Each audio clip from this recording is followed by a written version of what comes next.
This is the Living Vernizano podcast, brought to you by The Church at Riverstone, a fellowship of the Church of the Nazarene in Madera, California.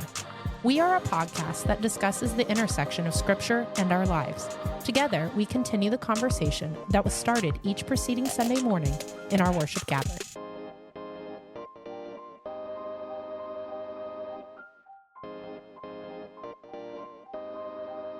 Hi, everybody. I'm Nick. And I'm Natasha. And we are the Living Vertizontal podcast, back with you this week to complete the journey that we have been on through this season of Advent in an effort to refresh where we have been.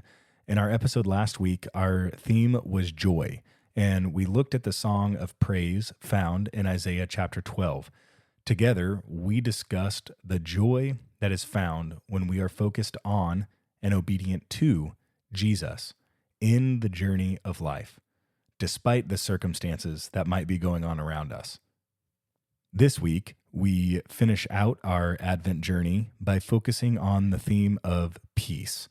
With this theme, we will be looking at Mary's song, which is found in Luke chapter 1, verse 46 through 55, and I'm going to be reading that for us today. So here we are with Luke chapter 1, verse 46.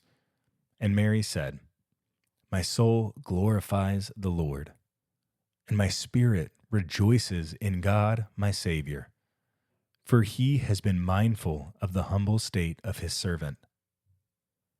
From now on all generations will call me blessed, for the Mighty One has done great things for me.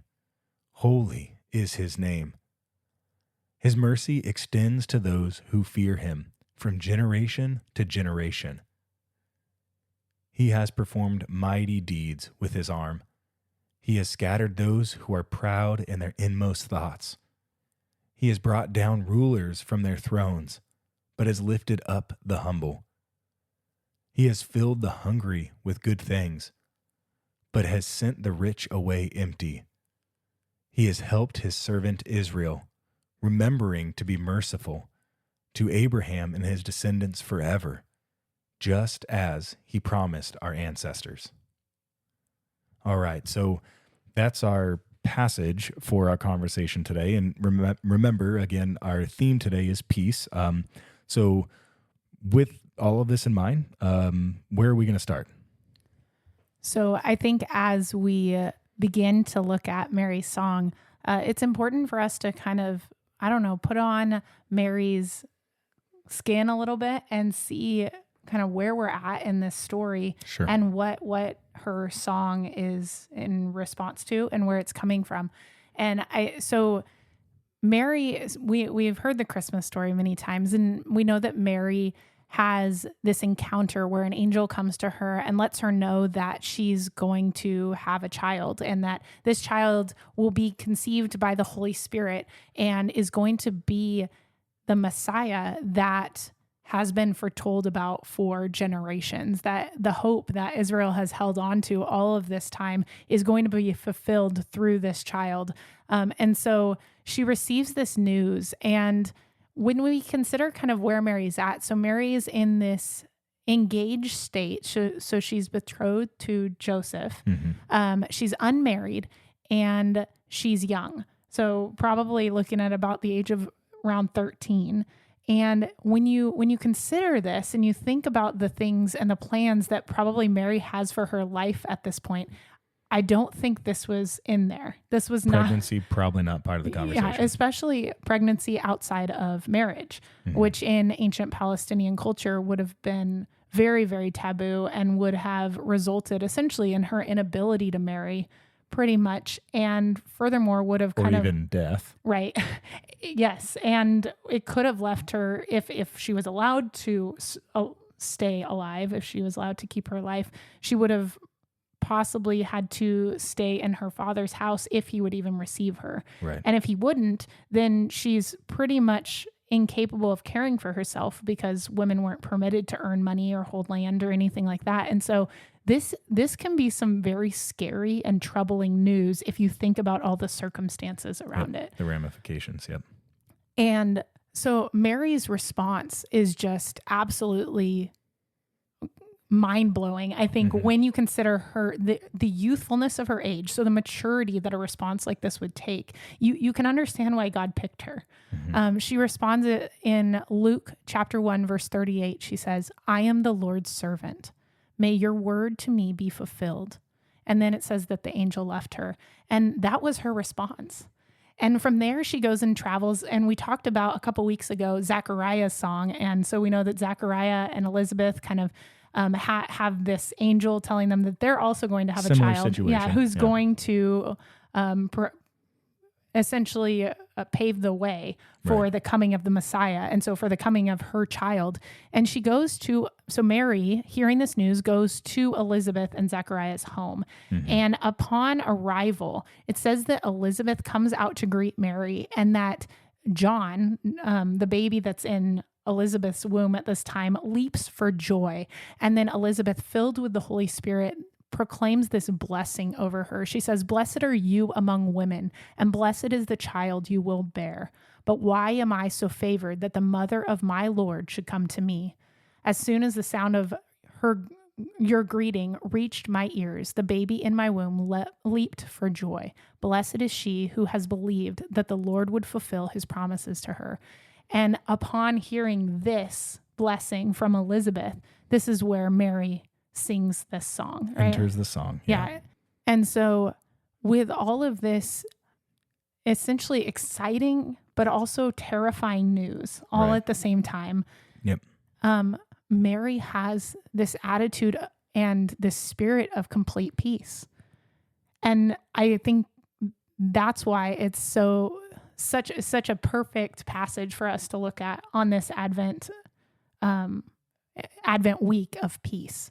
And so as we go into her song today, I think it's important to keep all these fears and anxieties, emotions, excitement, all this stuff that she'd be feeling in mind as we begin to work through her song. Yeah, I think as I look at her song and begin to read through it, when I was kind of reading through it in the week leading up to this past Sunday, the two things that caught my eye were right at the beginning. So in verse 46 and then also in verse 47, 48, where it says, Mary said, "My soul glorifies the Lord, and my spirit rejoices in God my Savior, for he has been mindful of the humble state of his servant."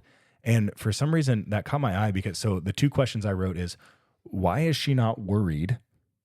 Talking about those circumstances that you were bringing up, Natasha. And then how is her pregnancy mindful of her? Like maybe somebody else in a different situation, like Elizabeth and Zachariah, like they're married, they should have a kid, and the announcement of a kid comes, and that's okay. Like that's welcome news. But as you said, like Mary is just betrothed and not supposed to be having a kid. And Joseph knows that he's not the dad. And so the circumstances of this, like how is that God being mindful of her? I feel like the only way that she could come to this conclusion is that she truly believes, as Elizabeth said, she truly believes that God is going to fulfill through her what the angel declared. There's not a doubt in her mind that this is the promised Messiah. This is the king that will sit on David's throne. This is the baby that the king, this is the king that everyone has been waiting for. And she believes that so fully that it really doesn't matter what else happens to her, because she knows that God will take care of her in the midst of it, because God is literally in her. Yeah.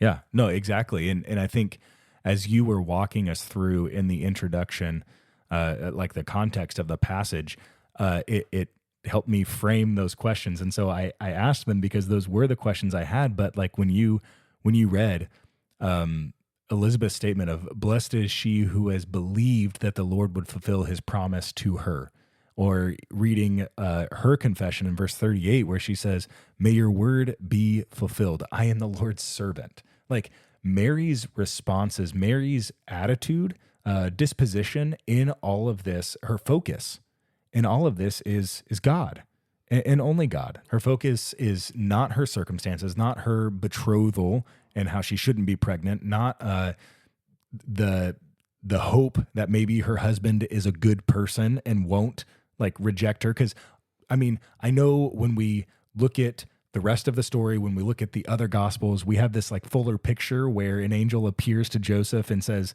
you know, this is going to be a reality and you can keep her. Don't worry. Like, this is what's happening. We don't have that in the story yet for what we're looking at here right now. And so she has no hope or expectation that Joseph is just going to be like, yeah, this is great. But that's not her focus. Like, because she trusts so much in God and is focused on God, the rest of it really is inconsequential. Not that it doesn't matter, not that it may not impact her life in some crazy way. Like, she doesn't even really say anything about that. She just says, let it be. And I trust you. As I think about the interruptions that we're willing to allow in our lives, this is the spirit that I think we all hope that we'll have. When God brings circumstances into our lives to interrupt our lives, or that, and maybe not even to interrupt, but that inevitably interrupt our lives, do we have this same response as Mary, where I am the Lord's servant? Let your word be fulfilled. And I just feel like that's just incredible. And when I think how young she is too, right? It's such incredible maturity for her to be able to stand there and declare, I am the Lord's servant, as you will. Well, and I think a lot of times, me personally, kind of reading into the story, right? It's not here, but as I read it and as I think about maybe other situations that aren't like the Immaculate Conception, but that are kind of just bigger than what you could think, her response and her age almost looks like flippant. It could look flippant. Like she maybe she just doesn't understand the full ramifications of what is going on. And so she's just like, yeah, whatever. Do, and kind of just bubbly and not really thoughtful about her faith. Like maybe her faith is a flippant faith where it's just like, just trust Jesus. Like, I just trust God. It's okay. I just trust God. But, and again, I feel like I'm like dipping into a conversation that we're going to be having in a few weeks because of our journey through Luke that is coming. But something that I recognized in preparation for this week and then also in preparation for the midweek meditations is regularly there is this statement or an aside that is made that talks about like the mindfulness of Mary. Mm-hmm. And how she's intentionally thinking about it, or like treasuring things up in her heart. When she was first encountered by the angel, it says that she wondered what kind of greeting this might be. Like it clearly articulates that Mary isn't kind of just bouncing through life. Like she is paying attention to what's going on around her. She's thinking about what's happening. And with her thoughtfulness, she has this faith. It's not a flippant faith. It is a very thoughtful faith, but it is a great faith because, as we've already established, the simplicity of saying, my focus is on him and I trust him and he's worthy of my trust. So come what may, I trust him. And for me, as we talked around our table on Sunday, this was something that I had to confess to everybody. I was like, this is hard. It's hard to have a thoughtful faith like this. When stuff gets difficult, it's almost like it's an easy route to just say, oh, God's going to take care of it, and not really be mindful of what I'm saying when I say that. Or it's an easy route to just be like, well, I need to figure it out, and then have put my faith in myself.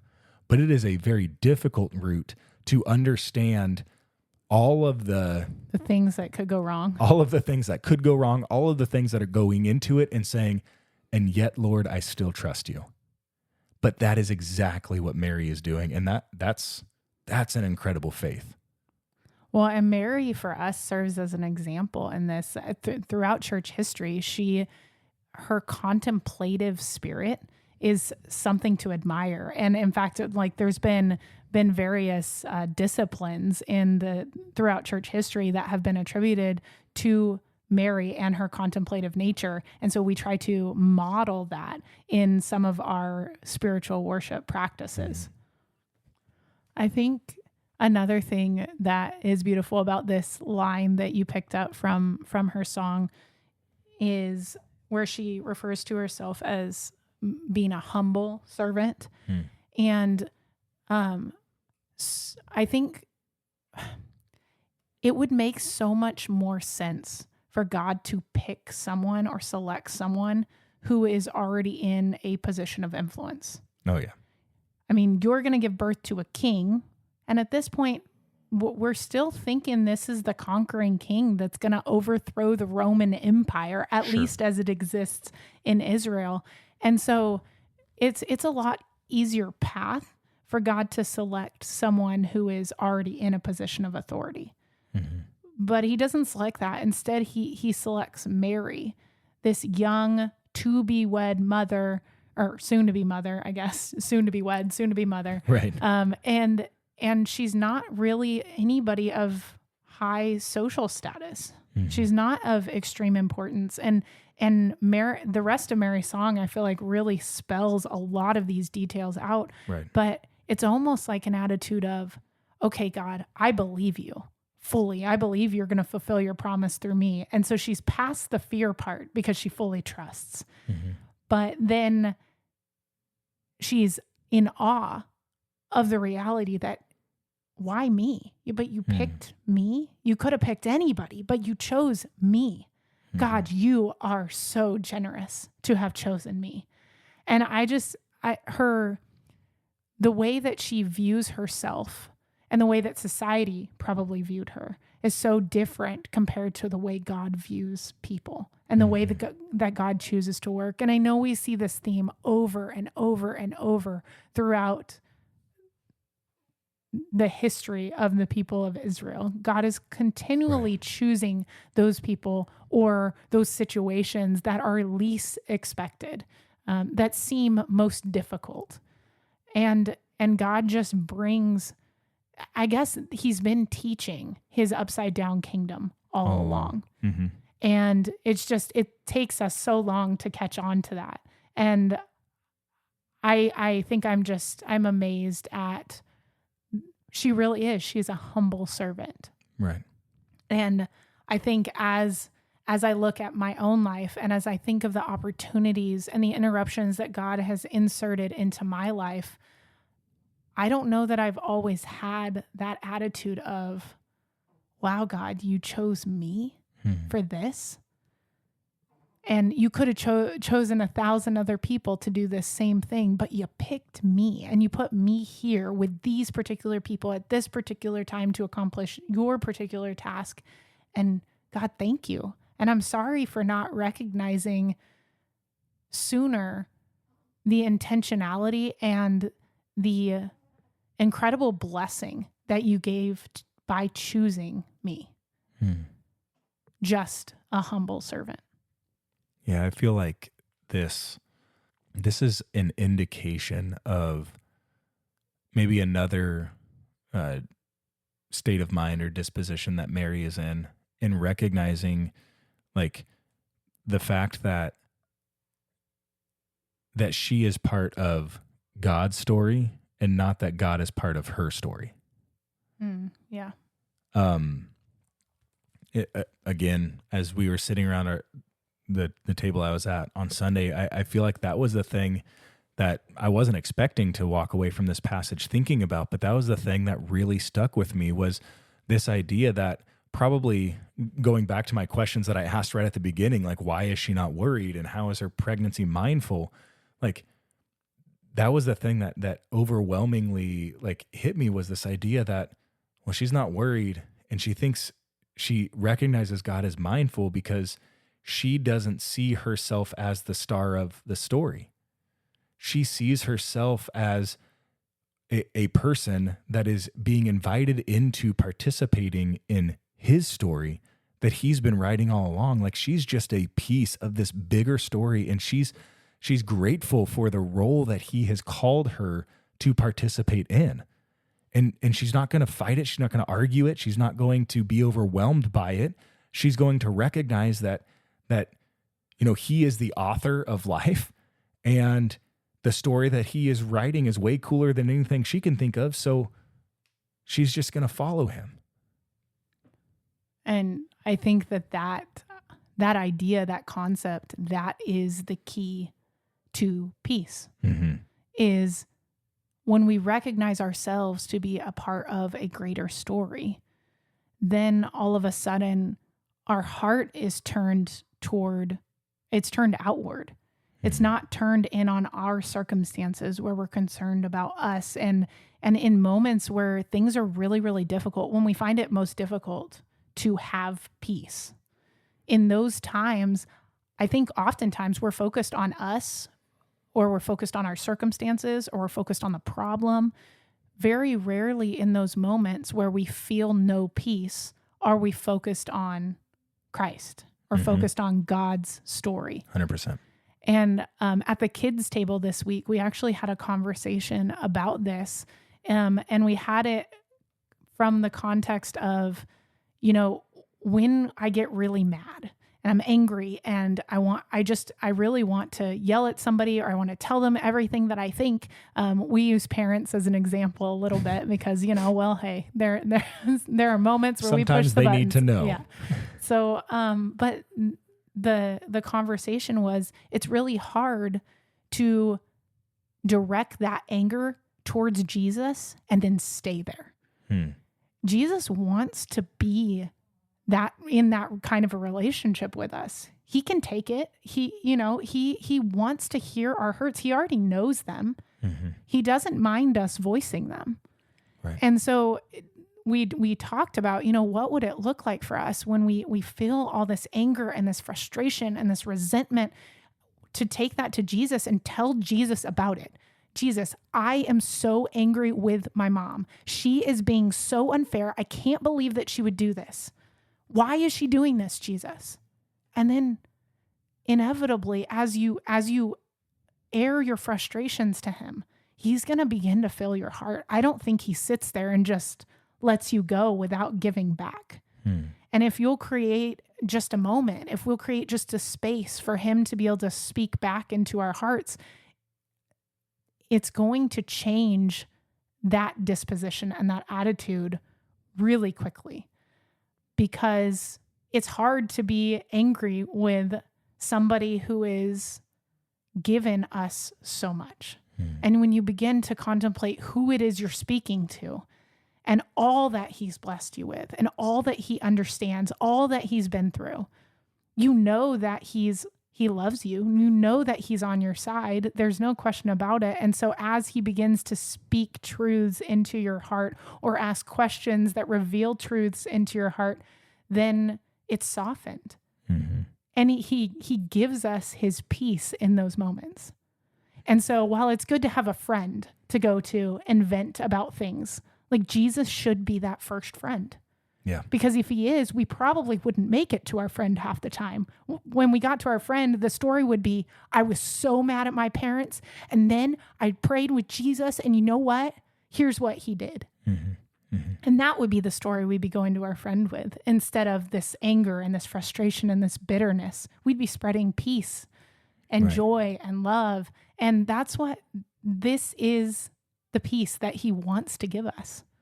And I think this is the peace that Mary had and modeled. What a transaction. We, as you were saying that, this thought came to my mind. We voice our venom and he pours in peace. What could be better? Like, why wouldn't we want to run to him first? Why wouldn't we? Why is it so hard to? Right? Why is it so easy to run to other people, or to just stay and stew in our own anger, when, like, Jesus is ready and willing to just kind of set us free from all of that, to open the door to peace. And as I think about this idea of like opening the door to peace, I think oftentimes, and maybe it would have been good for us to make this statement at the beginning of the show, but oftentimes we think about peace as like the absence of conflict. But based on what you were just talking through, even though conflict may diminish when we do that, doing that, going to Jesus, voicing what is going on, and then allowing him to pour in, that's not the absence of conflict, because there's going to be like, I have a conflicting with his kingdom mindset when I come to him like that, when I'm frustrated, when I'm angry at the situation going on. So I have this conflicting mindset, and he's ready to address that mindset. He's not going to be like, oh yeah, good job, Nick, keep getting angry. Like, he's going to challenge me. He's going to soften my heart. Like, there is conflict that is present. So peace doesn't mean the absence of conflict, but peace means the movement towards right, like towards what is right. Yeah. And just. And so in these moments, it doesn't mean everything's going to be like peachy keen. It doesn't mean that everything's going to be calm, but it means that as we allow him in, he is going to make right our heart in the midst of whatever it is that we have going on. And in fact, sometimes peace, seeking Jesus's peace specifically, could include some conflict as you work towards that peace, because it does require justice and it does require righteousness. And so as you follow Jesus in that seeking of peace, seeking of his kingdom's peace, there's the potential that there will be necessary conflict, right, in order for the peace to be fully realized. Right. And I think Mary even talks through this in a way in verses, I guess, 50 through 55, as she's like recounting and looking through the history of Israel. When I first read this through, I kind of read it with this lens.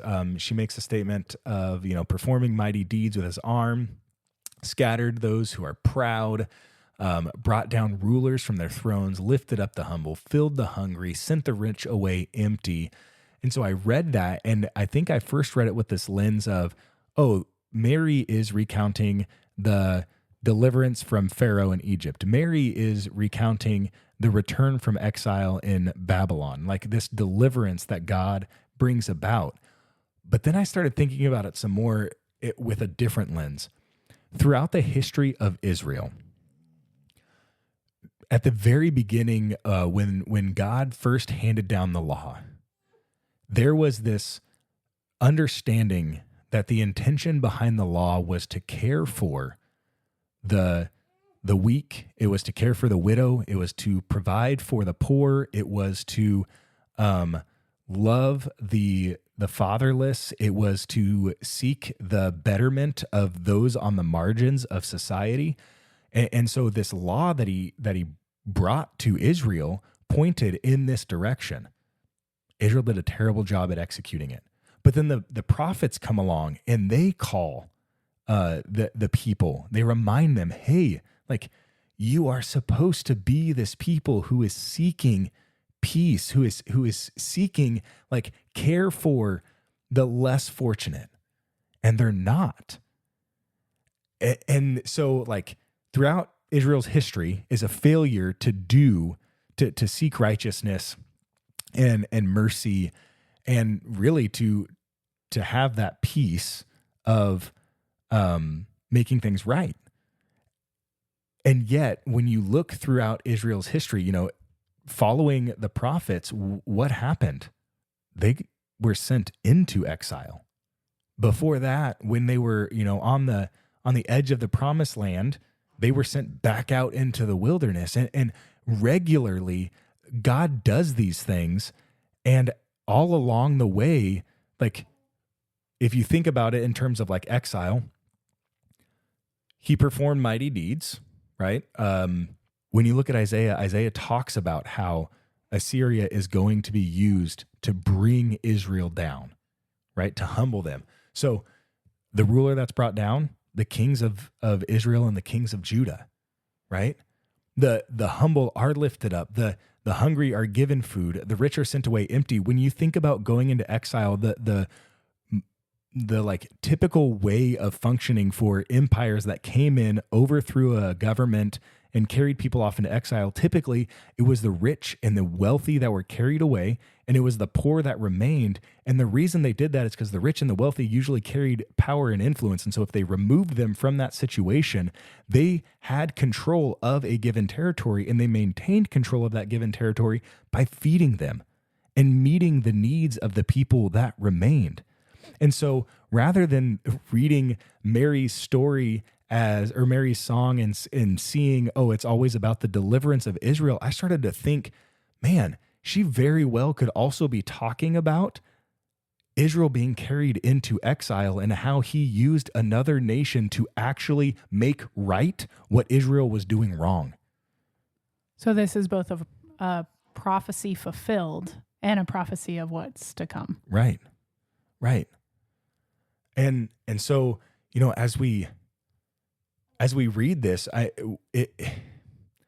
it's so much more comfortable to hear this song and kind of imagine ourselves in the deliverance side of things, right? In the, Israel coming out of Egypt, Israel coming out of exile, and in the same way, us coming out of the difficult things that we are going through. But maybe, just maybe, in God's upside down kingdom, rather than hearing this in a victor's way, we can hear it in the way of one being carried off into exile and recognize that God is going to make things right. And there's all kinds of conflict. If you think about Assyria conquering Israel, there's a lot of conflict there. But in doing that, God talked about how he was accomplishing the very thing that he had asked them to do, and then they didn't. And so it's like, in what ways might Jesus be asking us to participate in bringing in his peace? Not in what ways is Jesus asking us to be conflict-free, but in what ways is Jesus inviting us to help make things right in our own lives and in the lives of those around us? And I think the only way that we can answer that question honestly on a moment-by-moment basis is by keeping our eyes firmly locked on him.